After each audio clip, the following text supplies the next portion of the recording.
My dear brothers and sisters, this morning we celebrate the feast of Our Lady of Guadalupe. And if you have never read the account of that apparition of Mary, I highly recommend it. You can find it on the internet. There was an ancient document written in the Aztec language, which they've translated into English. I'm not asking you to read Aztec language. It's called the Nican Mopua. That is, which means here it is recounted. Sometimes, because of the fact that this seems to be so heavily a Mexican devotion, we can tend not to know much about Our Lady.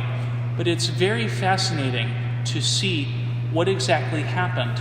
Mary coming, just like we heard in the Gospel, visiting and bringing hope, visiting and causing joy to arise in a desperate situation. Because at the time, the very Aztec people had their own prophecies of the destruction and end of their own civilization to happen on the winter solstice of that particular year, 1531. And that was before we had fixed the calendar, so the winter solstice was a little off. So that year, winter solstice was December 12th. And then later, they fixed the calendar. So on this very day, Mary gives, not just to the Spaniards, but also to the Aztecs, an image that speaks to both cultures.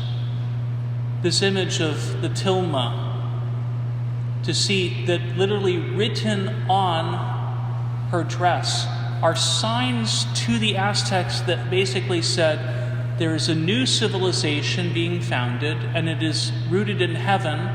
Do not be afraid. The woman whose image is depicted is actually pregnant and pregnant with God. And of course, the Spaniards at the time also saw that she was at prayer, that it was Mary. The Aztecs saw that she was at prayer because they saw her knee lifted up in dance. Brothers and sisters, the image of Our Lady of Guadalupe reminds us of the love of our Mother for us. It's one of the only apparitions where there's not a call to repentance and conversion, although there is a call to the Aztec people, to embrace this new civilization that was coming. It brings to us the question of how do we speak to those that we encounter? If we're honest, I know I'm convicting myself first and foremost. I always say I'm preaching to myself more than anybody else. When we see what Mary did, she was able to bridge two cultures. She was able to speak to one culture while also speaking to the other culture at the same time, to bring the two together.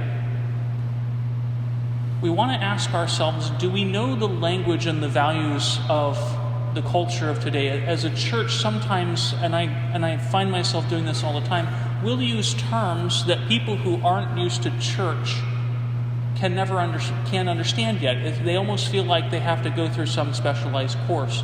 And when we sometimes use these words in regard to them, in our conversations with them, people don't have any idea what it means. But also, it reminds us too, just even in our interactions with other people too, that we want to learn what is what they call the love language of the other person, so that they can see one's heart.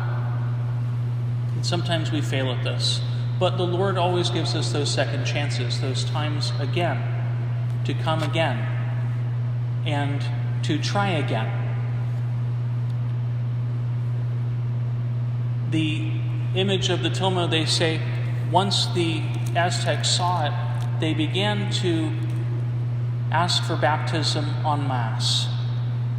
That is, thousands and thousands. Previously, though, the Franciscan missionaries and the bishop, too, of Mexico City were very disheartened because of the treatment of the Aztecs by the Spanish nobility.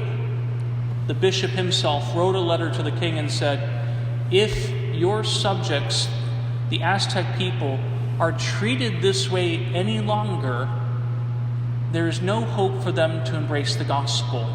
And then he ended that letter with a prayer. And then he had to send that letter secretly with a ship captain that spoke his own dialect, the dialect of the bishop, but the other Spaniards didn't quite understand it, in order to get it out of Mexico. Because, of course, the nobility would have tried to censor any criticism.